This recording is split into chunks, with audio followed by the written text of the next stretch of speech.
من السلام السعودية، عليكم. تفضل. السلام عليكم. وعليكم السلام. أبغى الشيخ أمير أو قريش. أنت معي على البث المباشر، يا هلا بك.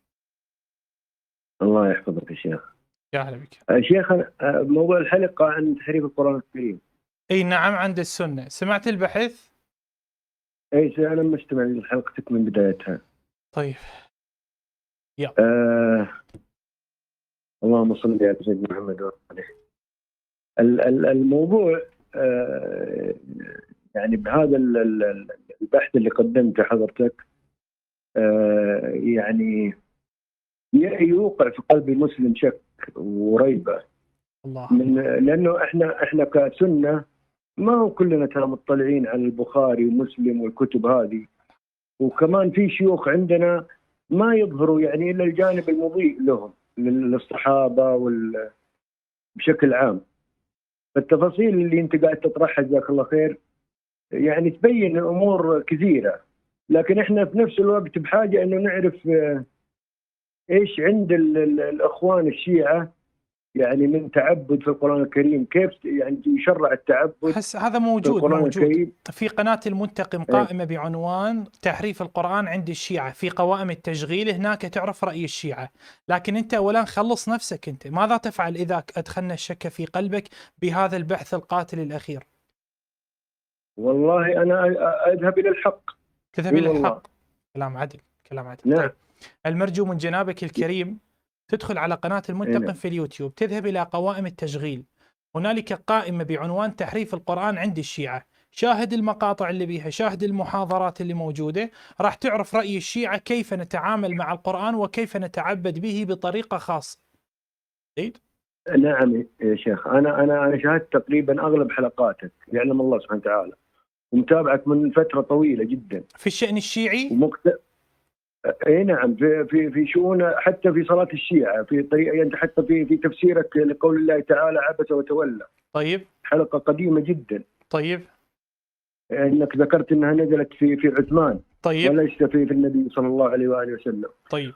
ولكن الشبهة اللي عندي انا حاليا، في اخوان لنا شيعة موجودين معنا وبيننا في السعودية يتعبدون بنفس المصحف اللي احنا نتعبد فيه.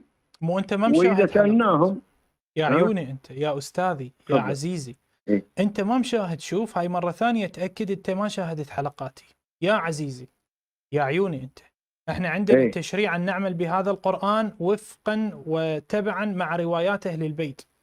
انا المرجو من نعم. جنابك الكريم، المرجو من جنابك الكريم تشاهد محاضراتي واجوبتي الاخيرة في تحريف القرآن عند الشيعة. هنالك قائمة كاملة في اليوتيوب اسمها تحريف القرآن عند الشيعة في القناة، في قوائم التشغيل، ادخل عليها ستجد فيها كل شيء عند الشيعة. اسمعهم، كملهم، بعدين هتصل بي معزز مكرم. ان شاء الله. يا هلا بك، يا هلا جزاك بك. الله خير. هذا البحث أضاف لك الشك. اي نعم، اي نعم. وين أضاف لك الشك؟ في أي نقطة أكثر شيء؟ والله يا شيخ شوف، انا متتبع يعني الى حد كبير في حب علي بن ابي طالب عليه السلام.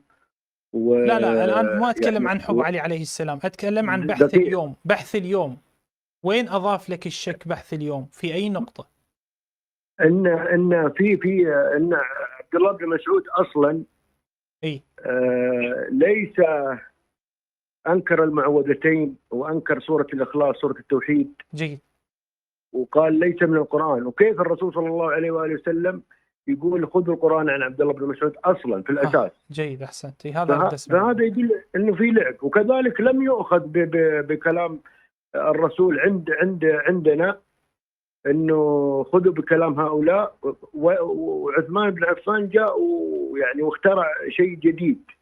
يعني ليتنا سايرين على مسار واحد عشان نشعر بالقناعه على الاقل، انه لو ضربنا بالحائط كلام عثمان بن عفان واخذ بكلام عبد الله بن مسعود، يعني كان ممكن نشعر انه لا، احنا على اساس الحديث الشريف اللي ذكر في حق عبد الله بن مسعود.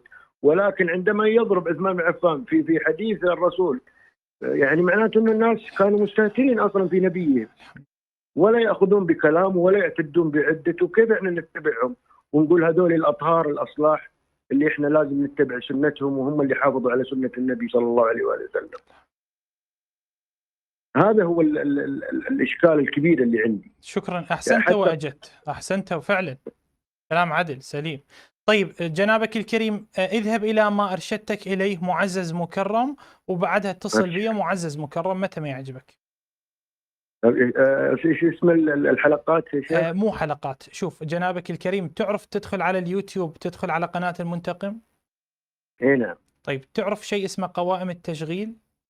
اي نعم. اكو قائمة اسمها تحريف القرآن عند الشيعة. اي نعم.